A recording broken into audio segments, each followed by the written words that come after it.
बिस्मिल्लाहिर्रहमानिर्रहीम अस्सलामु अलैकुम वरहमतुल्लाहि वबरकातुहू। वेलकम माय यूट्यूब चैनल हाफिज़ शफीक। मौजूद सामीन, उम्मीद करता हूँ कि सब खैरियत और आफ़ियत के साथ होंगे। अल्हम्दुलिल्लाह, सूरतुल इंशिक़ाक़ उसका पार्ट 12, जिसके अंदर इंशाअल्लाह आज हम आयत नंबर 17 से पढ़ने जा रहे हैं। हमारा मकसद आपके सामने इसकी चंद आयात पढ़ना है, लेकिन वो सिर्फ चंद आयात पढ़ना ही नहीं होगा, बल्कि उन आयात से निकलने वाले तमाम उसूल ज़वाबित और तजवीदी कवानीन आप हज़रात के सामने रख सकेंगे।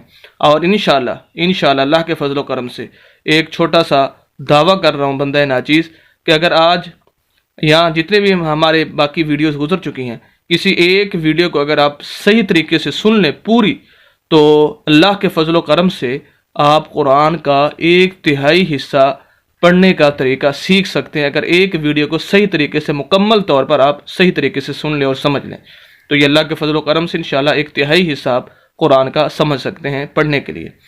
और इसी के साथ अगर आप मेरे चैनल पर नए हैं तो प्लीज़ मेरे चैनल को ज़रूर सब्सक्राइब कीजिए। सदका जारिया समझकर हमारी वीडियोज़ को शेयर भी कीजिएगा। आपकी फैमिली, आपके दोस्तों में से कोई भी अगर ऑनलाइन कुरान शरीफ पढ़ना चाहता हो तो अल्हम्दुलिल्लाह हमारी क्लासेस जारी हैं। आप भी अगर हमारी क्लास का हिस्सा बनना चाहते हैं तो दिए गए नंबर पर रब्ता कीजिए। इंशाअल्लाह अल्लाह के फजल व करम से आप भी चंद दिनों के अंदर कुरान को सही तजवीज़ के साथ पढ़ना सीख सकते हैं। तो बहरहाल आइए आज का सबक शुरू करते हैं। सूरतुल इंशिक़ाक़ आयत नंबर 17। अऊज़ु बिल्लाहि मिनश शैतानिर रजीम। बिस्मिल्लाहिर रहमानिर रहीम। वल्लैलि वमा वसक़। अब इस आयत मुबारक को समझिए। जो भी उसूल व ज़वाबित इसके अंदर आएंगे पूरे कुरान के अंदर, वो आप दूसरी आयत के अंदर लागू करके पढ़ सकते हैं उनको। वाव को हम डायरेक्ट लाम के साथ मिलाएंगे, दरमियान में अलिफ है। अब ये उसूल एक आ गया। जो उसूल बताता जाऊँगा उनको ज़हन में रखते जाएँ तो इंशाअल्लाह देखिए कितना फ़ायदा होता है। उसूल नंबर 1 यहाँ पर इस आयत मुबारक के अंदर ये बता रहा हूँ कि ये जो अलिफ है ये खाली है, इसको हम नहीं पढ़ेंगे। चाहे खाली से मुराद क्या है अब कि उसके ऊपर नीचे कोई हरकत नहीं है। चाहे एक हरफ खाली हो फिर भी नहीं पढ़ा जाएगा, 2 हों तब भी नहीं पढ़ा जाएगा, 3 हों तब भी नहीं, 4 हों तब भी नहीं पढ़े जाएंगे। और ज़्यादा से ज़्यादा कहीं जो खाली हुरूफ आते हैं वो 4 तक आते हैं, आगे 5 नहीं आते। तो बहरहाल चाहे 1 हो, 2, 3, 4 जितने भी उनको नहीं पढ़ा जाता। तो ये ज़हन में रखें, जहाँ भी खाली हुरूफ आ जाएंगे उनको नहीं पढ़ा जाएगा। वाव को हम डायरेक्ट लाम के साथ मिलाएंगे।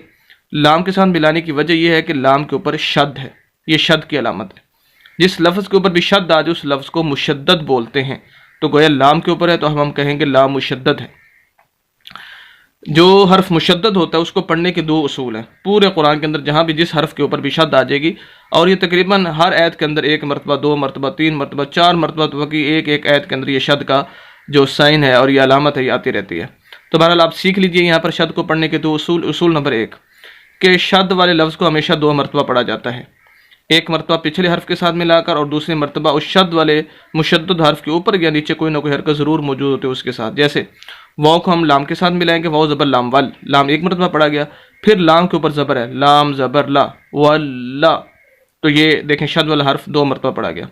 दूसरा उसूल, शद वाले लफ्ज़ को हमेशा सख्त करके हल्की सी आवाज़ को रोकर लफ्ज़ के ऊपर ज़ोर देकर, वल्लैलि वल्लैलि, देखें लाम के ऊपर सख्त कर रहे हैं, आवाज़ को रोक रहे हैं, वल्लैलि। तो उम्मीद है कि ये 2 उसूल जो मुशद्दद हर्फ के हैं या शद के हैं आप समझ चुके होंगे। फिर इसी शद को हम शद वाले लफ्ज़ को यानी इसके ऊपर जो ज़बर है उसको लाम को हम मिलाएंगे आगे फिर या के साथ। वजह उसकी ये कि या साकिन है, ये साकिन की अलामत है। इसका दूसरा नाम जज़म भी है, इसको सुकून भी बोलते हैं। जिस हर्फ के ऊपर आ जाए उस हर्फ को साकिन कहते हैं। तो या के ऊपर है तो हम कहेंगे या साकिन है। तो साकिन हर्फ जो होता है यानी जिसके ऊपर जज़म और शद आ जाए, वो सुकून आ जाए, तो वो हर्फ खुद ब खुद नहीं पढ़ा जाता, पिछले हर्फ के साथ उसको मिलाना होता है। तो वाव को लाम के साथ और फिर इसी लाम को आगे या के साथ हम मिलाएंगे। तो लाम ज़बर या लई, वल्लैलि वल्लैलि वमा वसक़, वमा मीम ज़बर अलिफ मा। यहाँ पर एक उसूल है, देखें वासक़ा, इसके ऊपर भी ज़बर है, इसके ऊपर भी ज़बर है, इसके ऊपर भी ज़बर ज़बर ज़बर, नीचे ज़ेर। अब देखें हम किस हर्फ को लंबा करते हैं, आपने ज़रा ख्याल करना है। यहाँ से लेकर यहाँ तक किस हर्फ को हम लंबा कर रहे हैं, वल्लैलि वमा वसक़, सिर्फ इसमें से हमने मीम को लंबा किया। हालांकि वाव के ऊपर ज़बर है हमने लंबा नहीं किया, वाव के ऊपर ज़बर है लंबा नहीं किया, वाव को सीन के ऊपर ज़बर है लंबा नहीं किया, काफ के ऊपर ज़बर है लंबा नहीं किया, लाम के नीचे ज़ेर है, हमने लंबा नहीं किया। तो वजह क्या है कि हमने मीम को लंबा किया है? तो ये एक बहुत ही अहम बात है। अगर आप इसको समझ लें तो इंशाअल्लाह कुरान का एक काफ़ी सारा हिस्सा आप जो है वो तजवीज़ का समझ सकते हैं। और वजह इसकी ये है कि इसको समझने से पहले इसकी बुनियादी जो चीज़ है वो समझ लीजिए। पहले वो ये है कि ज़बर ज़ेर पेश के बारे में 3 उसूल हैं। ज़बर ज़ेर पेश के वाले हर्फ को पढ़ने के 3 उसूल। एक उसूल यह है कि ज़बर ज़ेर पेश वाले लफ्ज़ को लंबा करके नहीं पढ़ा जाता। जिसके ऊपर भी ज़बर ज़ेर पेश आ जाए उस लफ्ज़ को लंबा नहीं करेंगे। जैसे वाव के ऊपर ज़बर, आप इसको लंबा नहीं कर सकते हम। वा मा वा सा का, ये लंबा हो रहा है, नहीं करेंगे। दूसरा उसूल, ज़बर ज़ेर पेश लफ्ज़ को झटका नहीं देना। व सा क, ये भी दुरुस्त नहीं होगा, झटका दे रहे हैं। तीसरा उसूल यह है कि ज़बर ज़ेर पेश लफ्ज़ को मजहूल नहीं पढ़ना। मिसाल के तौर पर वल्लैली है, इसको कोई पढ़े वल्लैले, वल्लैले, लामज़े ले पढ़े, लामज़े ली है, हालांकि वल्लैले अगर कोई पढ़ता है तो ये मजहूल होगा। तो बहरहाल मैं यहाँ पर डिटेल में ज़्यादा नहीं बताना चाहता। अगर आप डिटेल देखना चाहते हैं तो चैनल पर मेरी मुस्तकिल वीडियो इसके बारे में मौजूद है।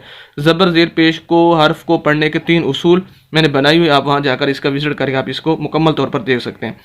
तो ये पहला जो उसूल है कि ज़बर ज़ेर पेश लफ्ज़ को लंबा नहीं किया जाता, हम यहाँ मीम के ऊपर उसकी खिलाफ वर्जी कर रहे हैं।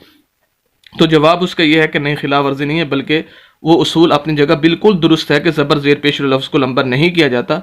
यहाँ पर मीम को जो लंबा किया जाए उसकी एक वजह है, और वह वजह यह है कि उसके आगे अलिफ है। और ये अलिफ कौन सा है? क्या जिसके आगे भी अलिफ आ जाएगा हम उस हर्फ को लंबा कर देंगे? हरगिज़ नहीं, ऐसी बात नहीं है। अब देखो वाव के आगे अलिफ आ गया तो हम इसको लंबा कर देंगे? नहीं, इसका एक उसूल है।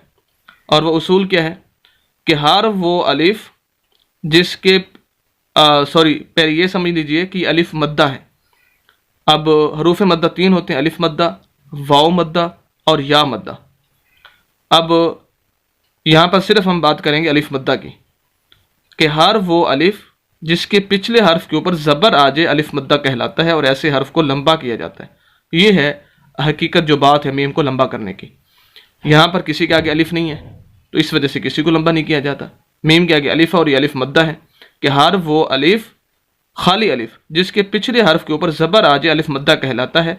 जैसे ये मीम है और इसके आगे अलिफ है, अलिफ खाली है, पिछले हर्फ मीम पर ज़बर है, तो इस वजह से मीम को लंबा करेंगे। अलिफ मद्दा है तो इस वजह से मीम को लंबा किया है, वगरना उसूल अपनी जगह बिल्कुल दुरुस्त है कि ज़बर ज़ेर पेश लफ्ज़ को लंबा नहीं किया जाता।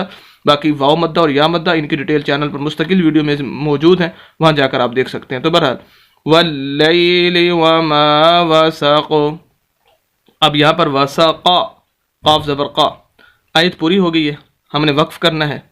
तो जो आखिरी हर्फ है वसक़ा का जो आखिरी हर्फ क़ाफ है, एक तो ये ज़हन में रखें कि क़ाफ 2 नुक्तों वाला हमेशा मोटा ही पढ़ा जाता है।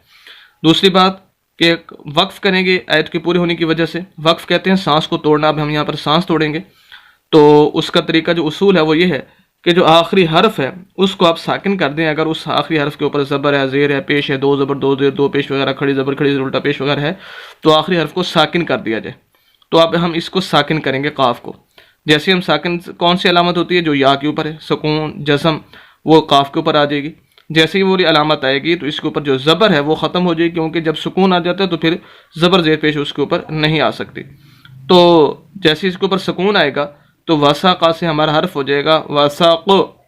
जैसे हम इसको साकिन करेंगे फिर हम यहाँ पर कलकला करेंगे। अब कलकला क्या है? 5 हरूफ पर कलकला होता है, क़ाफ, ता, जीम, दाल और बा। अगर इन तमाम हरूफ को मिलाएं तो बनता है क़ुतुबुजद्दिन, क़ुतुबुजद्दिन।